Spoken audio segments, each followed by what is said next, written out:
Hi, this is Nathan. Welcome to the Wad Fam Chalk Pod.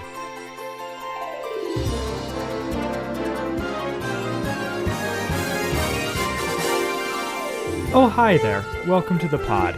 I'm Dylan James Weaver, but most folks around here just call me Dylan. Why don't you get the whole family together and join us for another exciting episode of the Wad Fam Chalk Pod. I found a tie the other day that had giraffes and Tyrannosaurus Rexes. Did you T-Rexes. get it? No, I didn't. Where was it? Is that Whitman's consignment shop? It was a nice tie. How much was it? It was like $6. Why didn't you get... Okay. I should have gotten it. I don't carry much regret in my life. I'm not a shameful person. That's I true. admit I my can mistakes. unfortunately vouch for That was a mistake. Oh my lord. Alright. That's amazing though.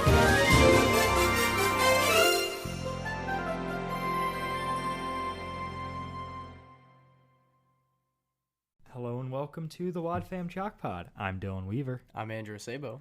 And we're back this week talking about episode 507, The Benefit of the Doubt. Yes. How are you doing today, Dylan? Doing great, man. I'm here for it. We're gonna talk. Yes, we're going to talk about the episode of Adventures in Odyssey. That is the name that you just said. Yes. But before we talk about that, We have to talk about something else. we have to cover the background. Yes, exactly. The context. Yes. This The is hermeneutics of the Adventures in Odyssey. Ooh, I don't know if hermeneutics is. That's probably not the word. now. I think context is really the word. I'm just going to shut up now. Please read the important things. So this episode aired February 8th of 2003, about a month after our previous episode. Huh. And this is written and directed by Marshall Younger. Gotta love them. Yep. I was 2 when this came out. How old were you when this came out? 5. Yeah. A Wow. respectable age. Yeah, I think so. That's when boys become men. This is 5. Oh my lord. Yeah. It feels weird to be back on normal Adventures in Odyssey. Yeah, non-Novacom stuff is Weird. just has a different feel to it. Even though this is like all about Novacom this episode, it's also not. It's very much not. And it's like, wow, we actually have like individual character development. Like I haven't seen this in like an album. Yeah. And yeah, so it's track 6 on Friends, Family, and Countrymen. Same album as last time, 5 tracks later. Triple F. But Countrymen is a C, buddy. Oh. Right. Why? Oh, okay. We'll just roll up a promo, please. Yep. Pardon my cold voice. This is Connie helping Mitch. You have to work somewhere during the off times when you're not catering to my every need. This is Connie finding a job for Mitch. Oh, here it is, Mitch. Your dream job. This is a tough mission for Connie. After all, what do you do when the last job on your resume says Novacom? But I really wasn't. You worked at Novacom? It's the benefit of the doubt on the next Adventures in Odyssey.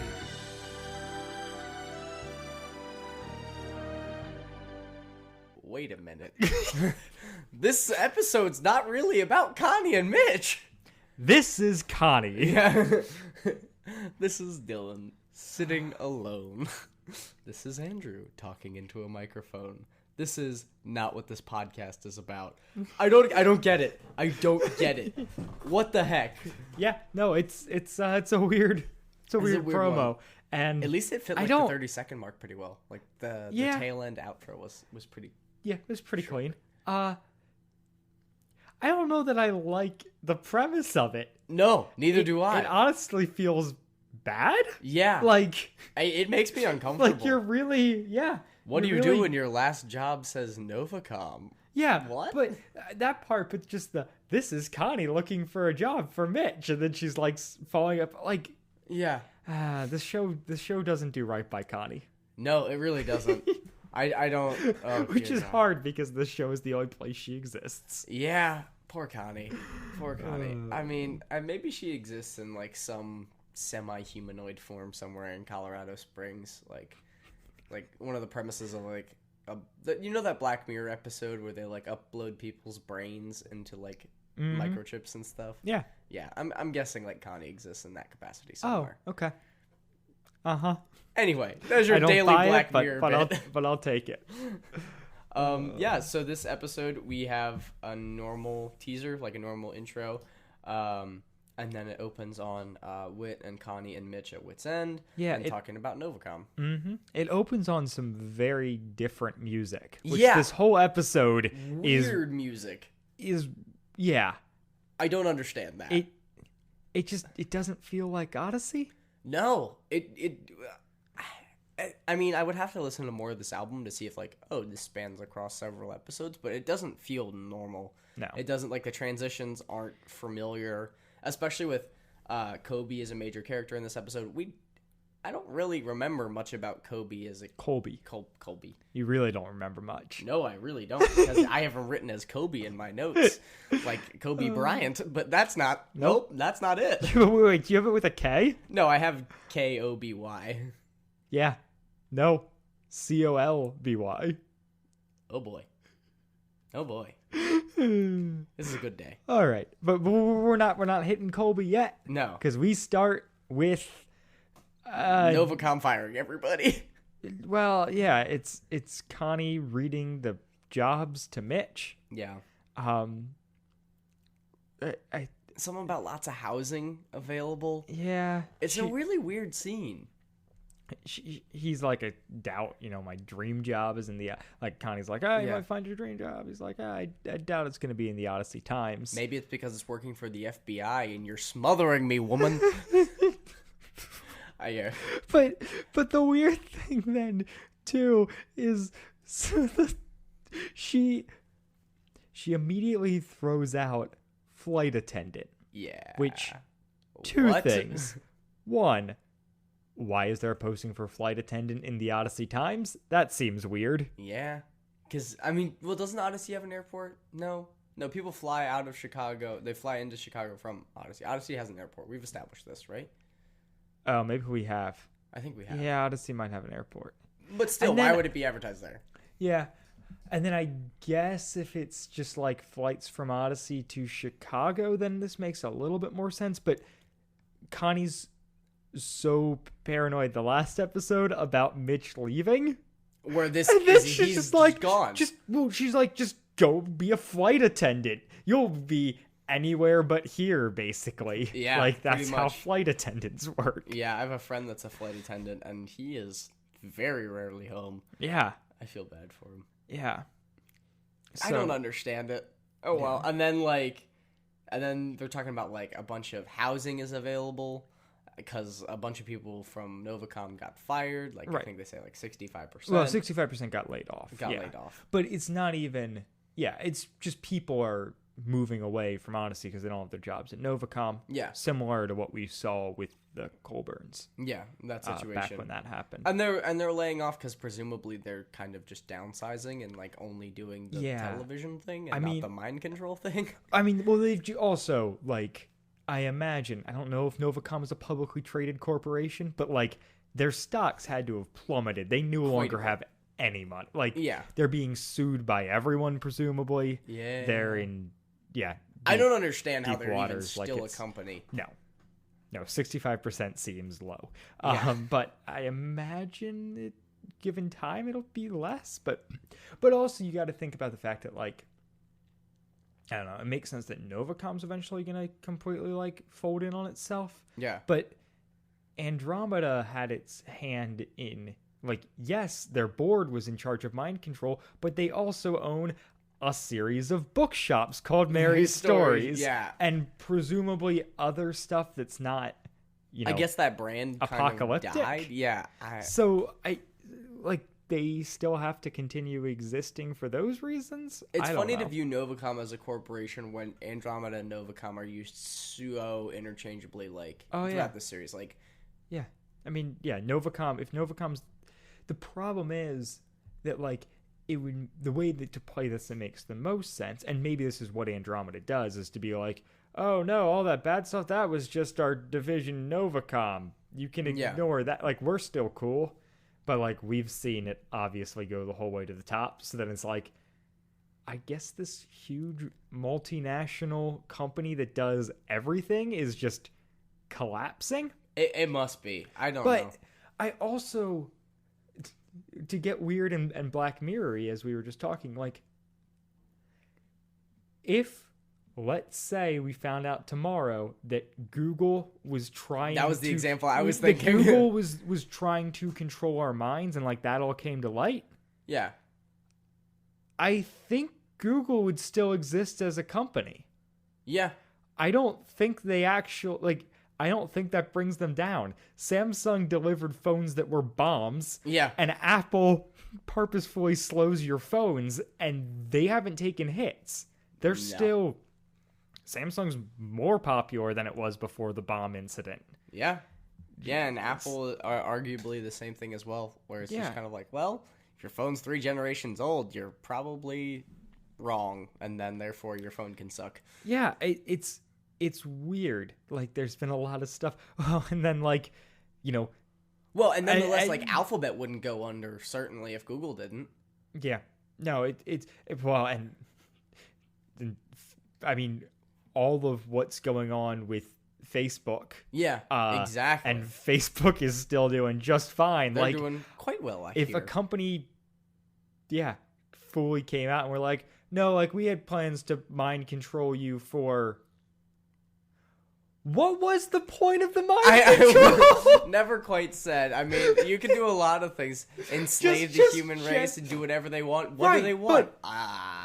Your money? Just general evil? Like, power, women? What? I don't understand. Like, you wanted more money? You're already a huge company. But yeah, I guess more money is always good. But what are you going to do when you have every person on Earth controlled? Like, then you just get a ton of money, because if you had that ability to influence people, you get a lot of money, but what do you do with that money?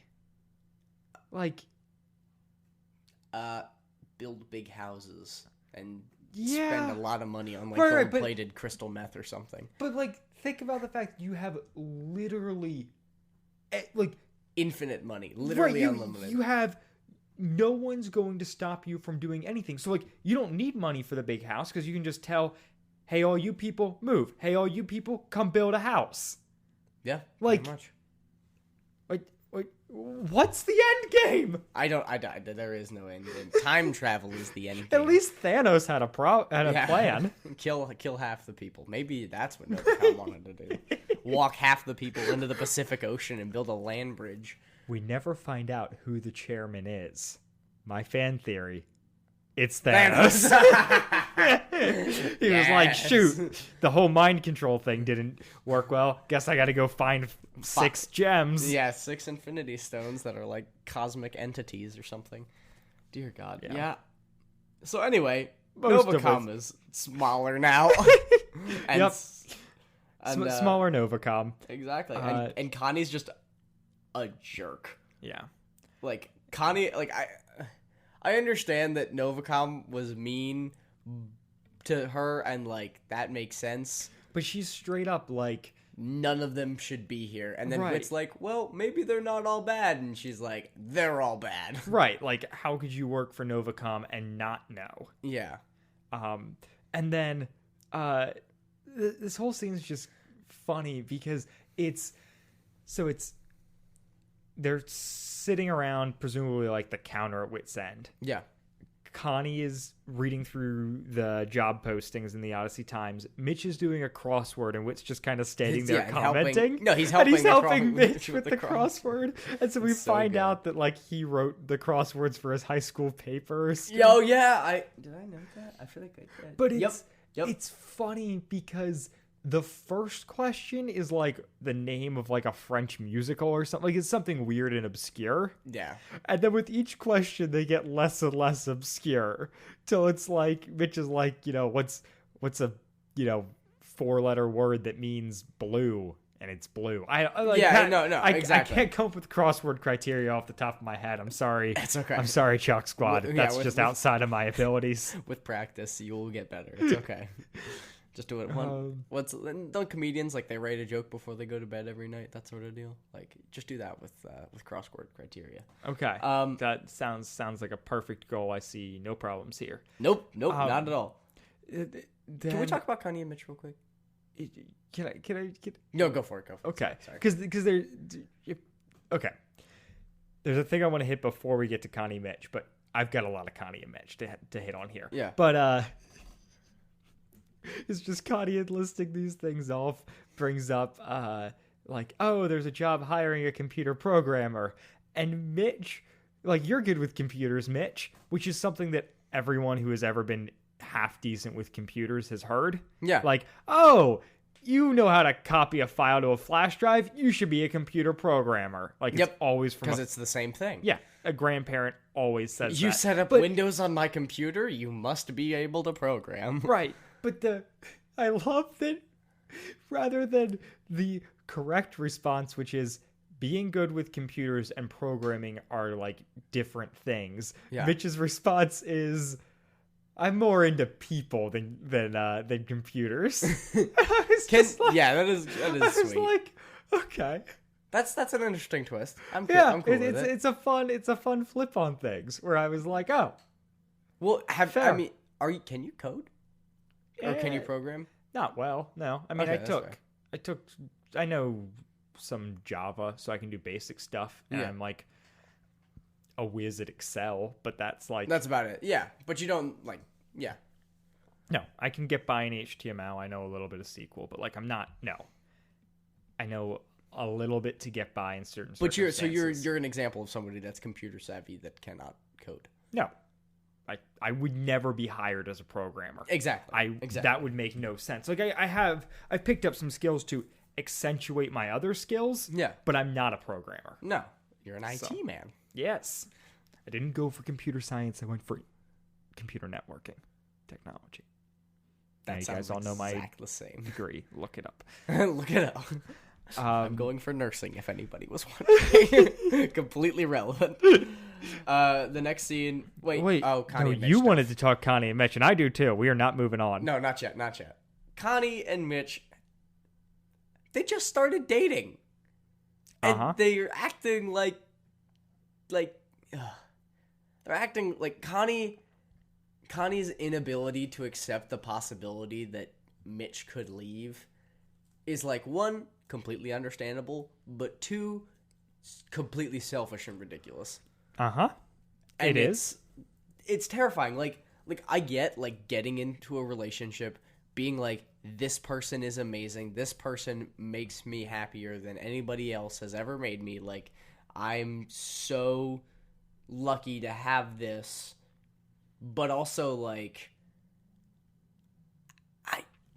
I have such a hard time with her like literally tying Mitch to a post while he's like flying away.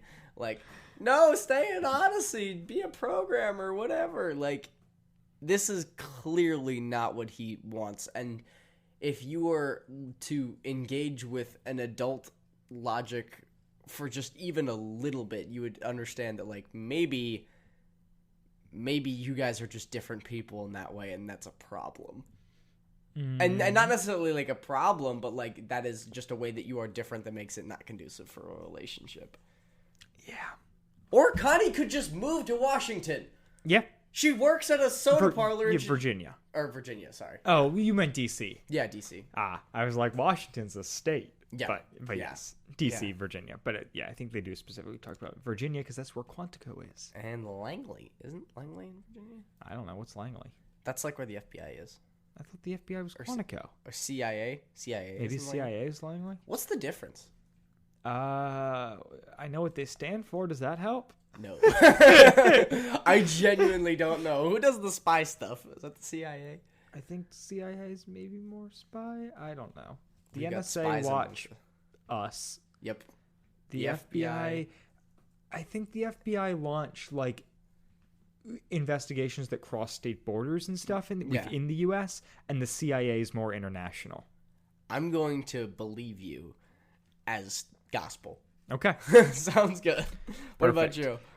What's your the- Connie and Mitch notes? Well, my big Connie and Mitch note one is just the funny joke that's like kind of played for laughs. I don't know. Is Connie's reading off all these jobs, and Mitch is just like, Connie, there's more to life than work. Yeah. And she's like, right, there's me. Yeah. Which it's supposed to be a laugh line, but she also says it too earnestly, and the other stuff in this episode makes me like, wow. Yeah, it feels bad. But then also, the whole end of last episode was them talking about taking their relationship slower and the fact that they were too like involved with each other, and we don't see that at all in this episode. No. I would say perhaps even clingier.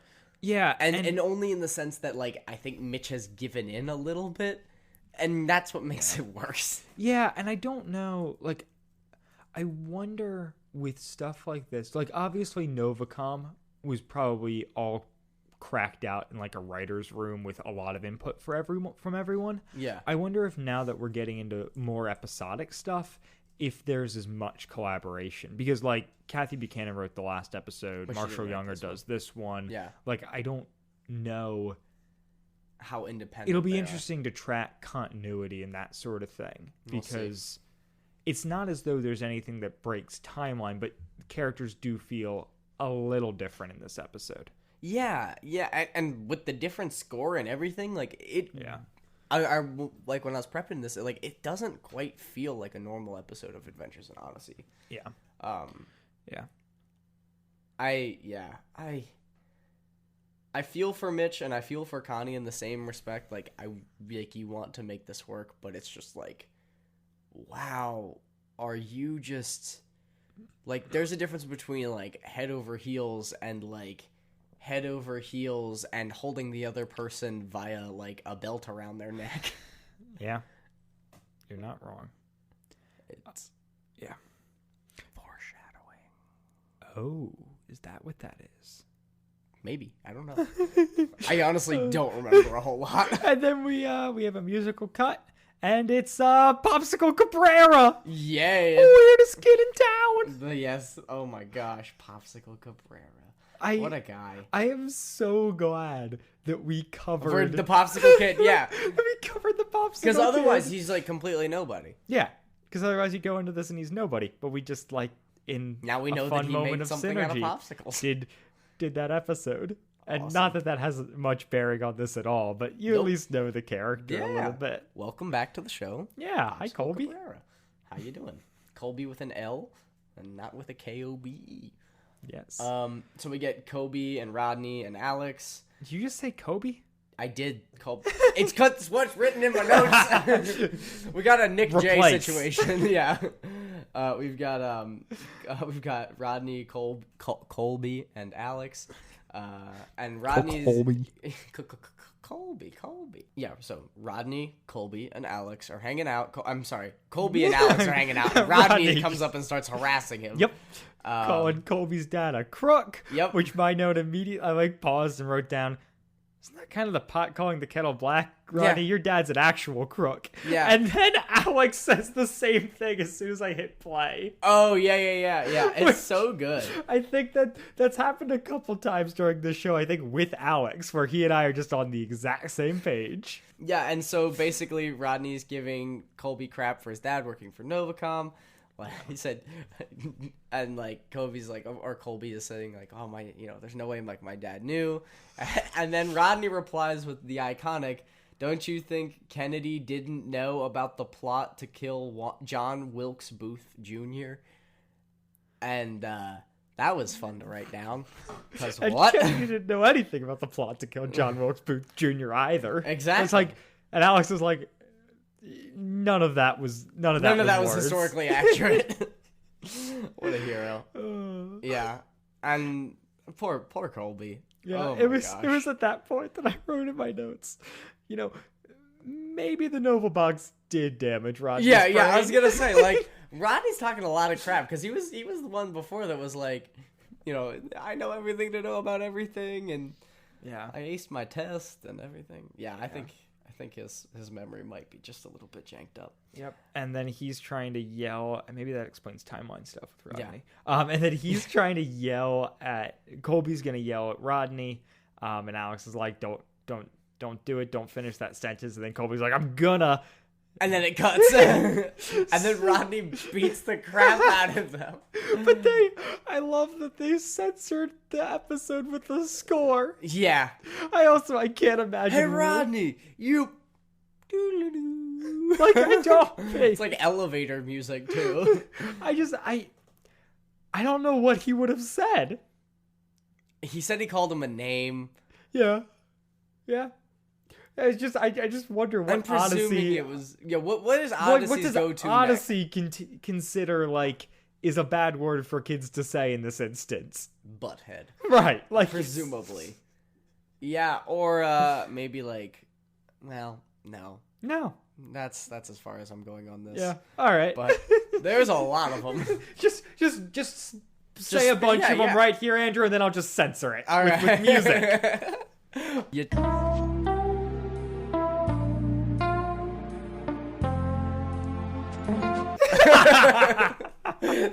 That's what I was thinking. I really hope this stays in and you can censor it. But I understand if you just cut it. Okay. Yeah, so it's censored pretty perfectly. And then basically it's cut to Rodney, or not, sorry, it's cut to Colby and Alex basically being like, why'd you have to say it? Like, I know. Alex says a sentence fragment would have been in order, I think. Yeah. Which is great. Freaking Alex. I love Alex hero. so much in this episode. He's such a good character. He doesn't feel like a wet sandwich in this one. Yeah, no. He's like a really good friend, too. It kind of is like I get like the vibe of like they're holding frozen meat to their eyes and stuff. Even though like they're saying like I think Kobe said something like being punched in the stomach. Yeah. Yeah. It's weird. And then it kind of cuts again, right? No, well, so we have a little bit of conversation with Colby's dad. Oh, yeah. Because, you know, he's kind of like, oh, man, like, I didn't realize this would affect you. I, like, kind of hoped, like, this was just me. And Alex is like, are people, like, beating you up, too? And he's like, not with fists. Yeah. Which is great. Exactly. And then I have a deep dive on Stephen Cabrera's as a voice, or the guy who voices Stephen Cabrera. All right. So we need like some like special score, like actor deep dive music. Actor deep dive. And go. So the actor is named Andrew Morgado. Wow. And he hasn't done a ton in the way of voice work, though notably he was Cliff Jumper in Bumblebee. Really? The one that just came out like this past December or whatever. Which I did not see. Did you see Bumblebee? No. Okay. Apparently it was okay. Not terrible? Like, which is more than any other Transformers movie. So. I've never seen any of them. I have seen part of, maybe one and part of two, or part of a couple. I don't know. I had people who liked them. Yeah. Anyways, the more important thing is that this man is Emmy nominated. For what? Sound mixing. Interesting. So he did sound mixing on Mr. Robot. Really? And Fargo. What? Both of which sound phenomenal. And are incredible shows. Yeah. And so he got nominated for an Emmy for both of those. He has also worked on Atlanta. Okay. It's Always Sunny in Philadelphia. Documentary Now. And True Detective. What the heck is he doing on Adventures in Odyssey? Well, so this is all recent stuff, though. Yeah. Like, I guess for close to 10 years, worked in relative obscurity doing voice work here and there and doing... I think he did some other sound mixing and stuff on a lot of sitcoms. And then has recently been doing, like, prestige cable dramas like that are incredibly great shows. Like all of those shows are incredibly well reviewed. Yeah, like Mr. Robot is one of my favorite shows. Yep, and Fargo is top notch. True Detective is Documentary very good. Documentary Now is very good of what I've seen, which is not enough to Dylan. Oh man, no, you got it. You got to see it all multiple times. Scenes. Yeah, so that's Stephen Cabrera, voiced by Andrew Morgado. Incredibly talented. And also on Odyssey. Yeah, I initially I was like, shoot, is he the only person who's got an Emmy nomination? But like, no, because like Hal Smith has an Emmy nomination for Winnie the Pooh, I think, and like some of that stuff. That would make sense. But still, crazy. Wow. What? And Yeah, and I like their relationship. Like, he and Colby have a good dynamic here. Oh, yeah. And it's very much like throughout this episode, like I don't know. I like how much Colby looks up to him, and I also like how much, like, he's, like, protective, but also is, like, willing to trust him, like, to be a good person and stuff like that. And, like, and how he's, like, as a father, is willing to be open with his kid. Like, I don't know. That's very relatable for me. No, I agree. And then we jump to Connie at the counter at Wit's End, and Colby's there, and the radio's on for Novacom. Yeah. And it's someone from Novacom's on the radio, basically being like, hey, like, I didn't know anything was going on. And Connie's like, everyone had to know. And Colby's like, really? And she's like, well, yeah. Wouldn't you know if your company was, like, trying to mind control people? And so... Connie doesn't know that Colby's dad works for Novacom, and so she goes on this, like, just literal, like, Hulk smash tirade of being like, you would have to be a complete idiot to not know, and, like, she does this so many times during the episode, and it feels like a betrayal of character. It does. It feels it feels like character to serve plot, and more importanly, a moral. Yeah. Then which it is feels like that's like a very this Odyssey is the thing. way Connie would react to this scenario, because and it's like it's not like just a jerk. It's not like we've seen her be incredibly bitter towards Novacom, like the idea of Novacom. No, since Mitch came back, like I get it. Like I would understand, like, freaking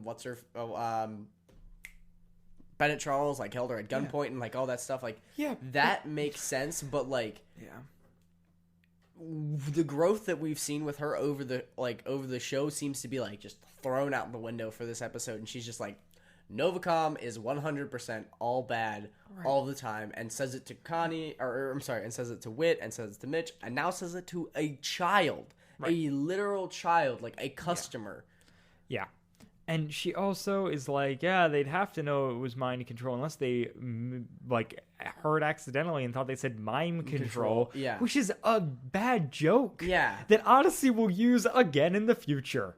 And we'll cover it. Okay. So that's all I'm saying. That's not in this episode, is it? No. Okay. No.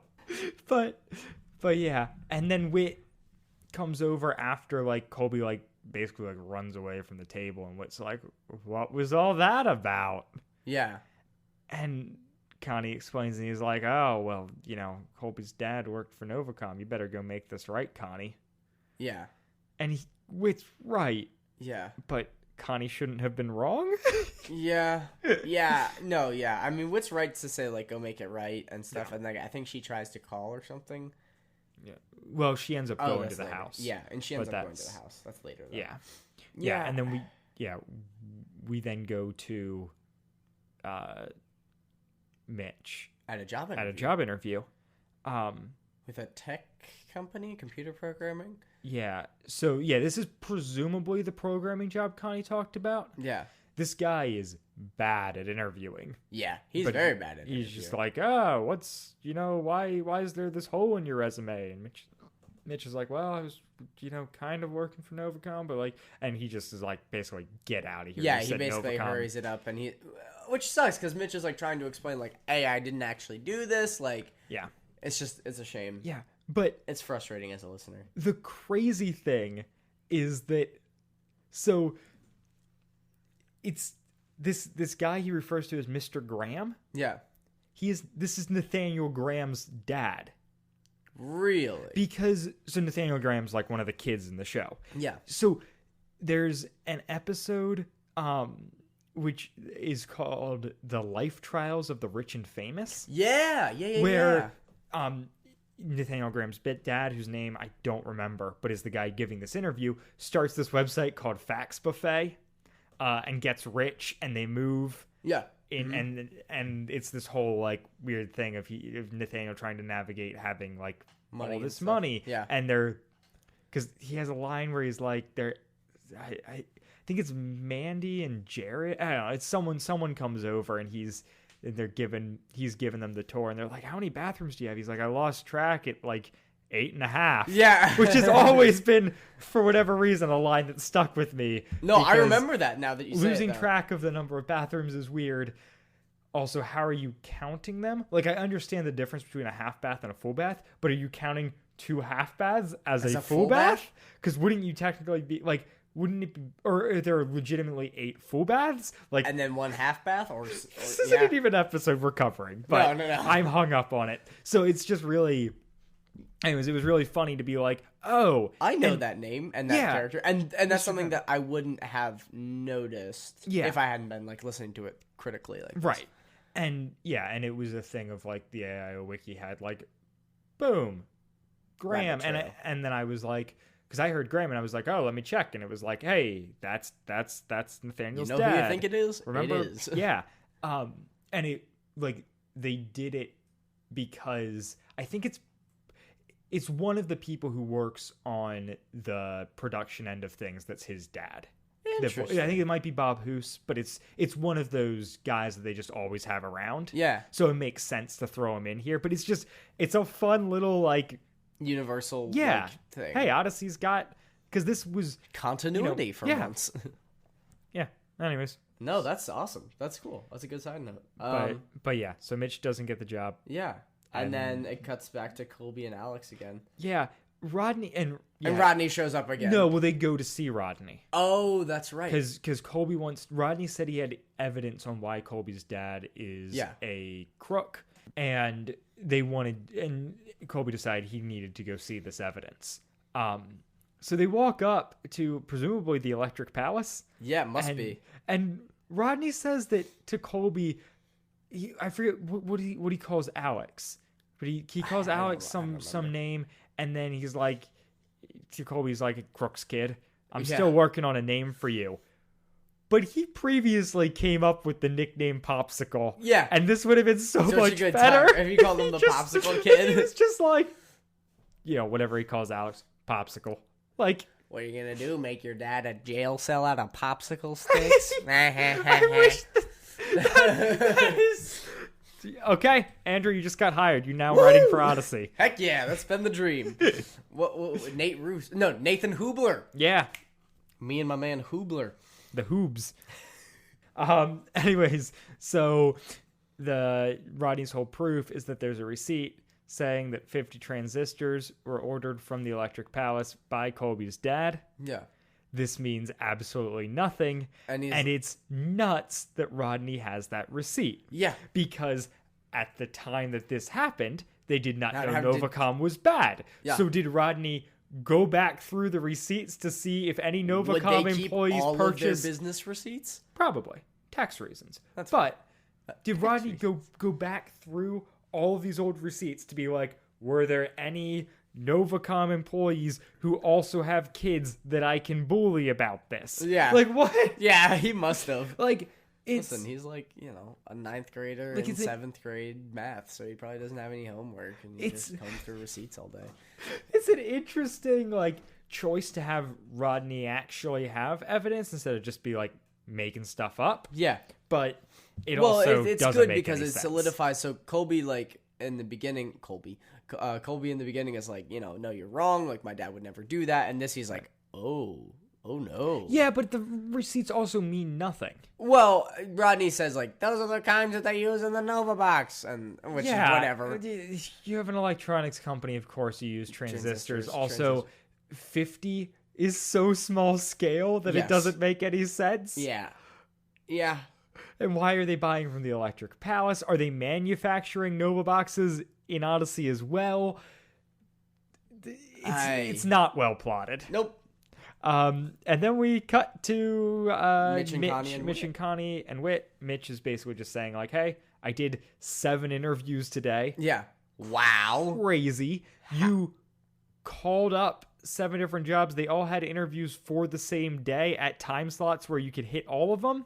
That's insane. I'm blown away. Good for him. But he did not get any of the jobs, which also, how many jobs turn you away on the spot? I guess if you work for Novacom. But yeah.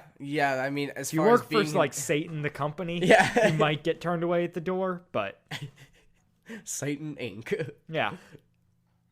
Whit's God, Novacom is Satan. Pretty Incorporated. Satan Incorporated. It's my Monsters Inc. spinoff where they're all devils. I'm just imagining like their company logo, like their commercial, just being like a trident pen signing Satan Inc. and then the trident turns into an eye. There's your Pixar tie-in as well. All right. And then Whit just calls Connie on it. well, yeah, he's just like, because Connie's like, but why? We were so qualified. Oh, They got turned away from working for Novacom. Yeah, and she's Whit's like, oh, but you didn't really work for Novacom. Like, you were there trying to take it apart. And Whit just kind of like, Connie. just like knocks on the door and just sticks his head and he's like, hello, double standard. You're a terrible person. Then Connie's like, Connie, you're a hypocrite. And she's like, oh, shoot, I actually am. Yeah. And she is. good for recognizing it, I guess. Yeah. But also, why did this have to happen in the first place? I don't know. My only other note from this scene, other than just being sad by Connie, is that Mitch apparently has a tie with elves and Christmas lights. Yeah, of course he does. Because Connie was concerned he wore that to the interview.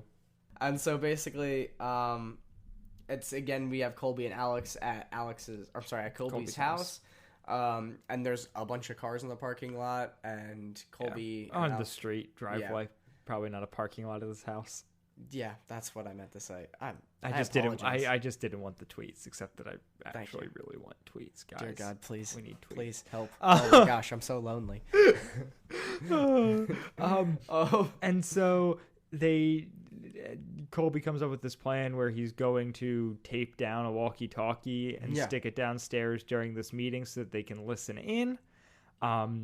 This strategy has been used in the past in Odyssey, notably in the Spy Who Bugged Me episode. Yeah, nice. It's not even continuity. It's just like, hey, we've used this plan before. Let's do it again, even though these are different children. But it makes sense as an idea. Yeah, it does. I just think it's funny that Odyssey repeated it, and I noticed it. Because we know way too much about Odyssey, and somehow not enough. Yeah, and so. Yeah, Connie comes over, apologizes to Colby. Well, at first, Colby, so they set up to spy on the meeting with the microphones. With the walkie-talkies. Yeah. Because he doesn't trust his dad, and he wants to see if there's, like, something shady going on. He wants to find out more information. And Alex immediately is like, you don't need to do this. This is dumb. Like, don't do this. And he's like, no, I need to find out. Like, I need to know.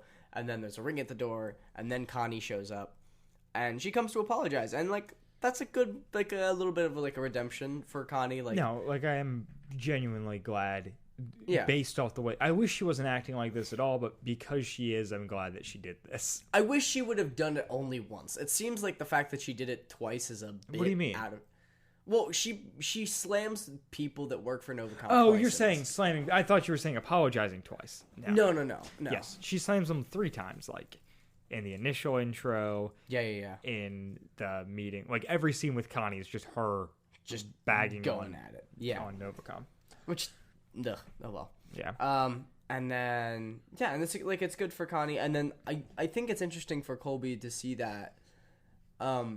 In the grand scheme of things, because then it's like planting these seeds of like, oh, well, maybe I don't, like, you know, that kind of benefit of the doubt, roll credits, bit of like, you know, maybe I should trust him. And then he basically goes up to be with Alex and keep spying. Yeah, and then Alex turned off the mic or walkie-talkie. Yeah, but Colby turns it back on, so he's not completely over this. And it's at that point that Alex is like, don't you trust your dad? Like, has he ever done anything to trust you? Yeah. Hasn't he ever done anything to make you not trust him? Has he ever let you down? And Colby's like, no. I just need to know. Yeah, I just need to know. And then he gets caught. Yep. So Colby's dad pulls Colby's side. Which is actually very well sound engineered, by the way. Yeah. Odyssey's nothing if not that. Yeah. And pulls him aside and is like, hey, there's... like I did actually know some stuff about Novacom. I looked the other way. Yeah, just because I was so excited about the job. But we're going, like I'm having this meeting to get these people to go public. Yeah, with their knowledge. We get some information on Nova about like they cheated on results from like testing of the Nova box and like fudged the numbers when they were reporting to the government and stuff. Yeah, which is interesting. Yeah, I don't know, a little bit more information. Yeah, fleshing out this idea. And yeah, Colby's dad's just like, hey, Steven, I'm turning into you. Yeah, Mr. Cabrera. Yeah, he's really It's a good moment though. Like I really like his dad. There's always something really interesting about in media parents, acknowledging that they're flawed. Yeah, because it's a big deal. Like I don't know what to do, or I screwed up, or that sort of thing. To their always kids. impactful. Yeah, to their kids. Yeah, I think a show that have you seen Ozark? We talked about Ozark? I saw the first season and a couple episodes of the second. Yeah, I think that show does it pretty well, at least in the first season. Like just kind of the idea of like there is a big jump that can be made, and I think it's a good one when you kind of start humanizing your parents like that. Yeah. And then it cuts back to Mitch Mitch and Connie and Whit at Whit's End, presumably. Yeah. Again, because Whit is always there and Connie's always there and whatever. Right. And Mitch is doing a computer consultant job. He's like starting his own company. Yeah. And we get some pretty solid banter from Connie being like, "Oh, just like you do well in the interview," and Mitch is like, "Yeah, I was the best candidate I had," and all this stuff. Aren't you afraid you're gonna snitch on yourself? Yeah. Yeah. No, it's really it's great. elaborate. It's good. Connie's like, you probably wouldn't even have a company without you. Yeah. It's good. It's a sweet moment. But then Whit jumps out and he's like, I can't take too much more of this witty banter. Which I don't know if that's a pun intended or not, but I feel like it's worth noting. Yeah, it's weird that they it's weird that Mitch, while debating on whether or not, like last episode he seemed like he was fast tracking for the FBI and he was like obviously thinking through things, but like that was his focus. And now this episode it's like, I'm gonna start my own business. Like that seems that is lot. Also a very different thing. Yeah. Like it's not like I'm gonna work at a pizza joint for a little bit and like have that as a tie over. Like right. Exactly. This isn't I'm picking up some extra work until things are solidified. This is I'm launching an enterprise. And I'm gonna be my own boss and whatever.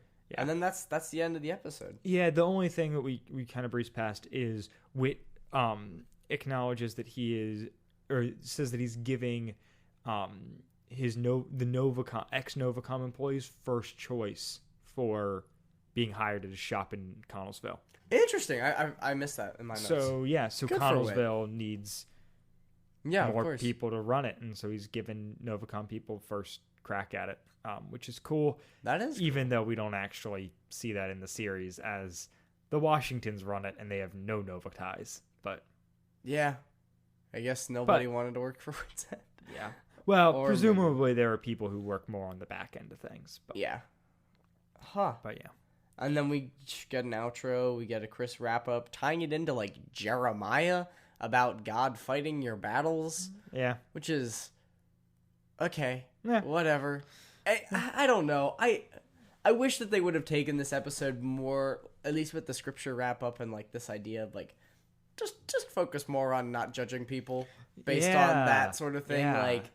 Like even let's though just we focus does on so that. much judgment in so many episodes. This one he's like, don't do that. Don't do that, Connie. It's back on the wrist. No, don't do that. You're wrong, Connie. Yeah. Anyways, it's a weird episode. Yeah, it's not that much. I honestly do think the stuff like the Connie Mitch Whit plot is kind of meh for me. Yeah. A lot of the Colby Alex stuff is more interesting, and I really like Colby's dynamic with his dad. Yeah, and with Alex too. I think that Alex is a really good compliment to Colby, like being like the kind of like grounding and good influence. I would say that like you would kind of expect out of a church kid. Yeah. It's I don't know. I didn't hate the episode. Like I felt better about this episode than last one. I think this one's more of a nothing episode, whereas last one was active bad. Right. Chaotic. Actually infuriating. Yeah. But yeah. Do you have any final thoughts? I think those were my final thoughts. Yeah, Andrew. I believe that those were my final thoughts as well. Okay. Do you have anything to plug? I have a new playlist on Spotify. What's it called? It's called Bittersweet Summer. I saw that. And nice. It is, I'm going to say this without a lot of pretension, but it is try and say this without a lot of pretension. There's going to be pretension, whatever. It's a 16-track playlist, specifically all crafted in one go. It flows. It's not meant to be shuffled. It's not going to be added to. It's just like, that's my complete unit in kind of a mixtapey way. Yeah. So I realize that's not how you use Spotify, but whatever. No, I think what I'm gonna do. That's more so what I think a playlist should be. Is something that the point of a playlist is that it's not an album, and that you can put a bunch of different songs on it. And if you want it to flow from front to back, like that's better than just having a bunch of different artists in like their entire discography, and you're just shuffling through like 18,000 songs. Well, I mean, there's validity to that too, because you might just need to, like, you just want music in the background at a party and that sort of thing, or a podcast. Right. Shout out to the old Andrew Sabo podcast. Yeah, season 1. Oh boy. But yeah, that's awesome. Yeah, so I'll have to give that a listen to that. I'll put a link in the description here. That's awesome. Yeah, Bittersweet Summer. I don't have Check anything to plug, sadly. Yeah. Rest in peace. Something's. I mean, I'm not done with. You've always Andrew got Sabo. stuff in the works, right? Yeah. I've got something like we're scheduling the next recording session now. So, nice. Anywho, yeah. What are we listening to next week? What are we covering? Gosh. I'm gonna find out. Next episode, we are jumping to episode 517. It's all about me. Oh. Yeah. Bye, guys. Bye. WadFam Chalk Pod is a presentation of the Lidditz Podcast Co-op. This show is a fan podcast and has no official affiliation with Adventures in Odyssey or Focus on the Family. As such, the copyright is ours under Creative Commons. Follow the podcast at WadFamChalkPod on Twitter and Instagram, or email us at wadfamchalkpod@gmail.com. Episode 30, The Benefit of the Doubt, was hosted by Dylan Weaver and Andrew Sabo, and edited by Dylan Weaver.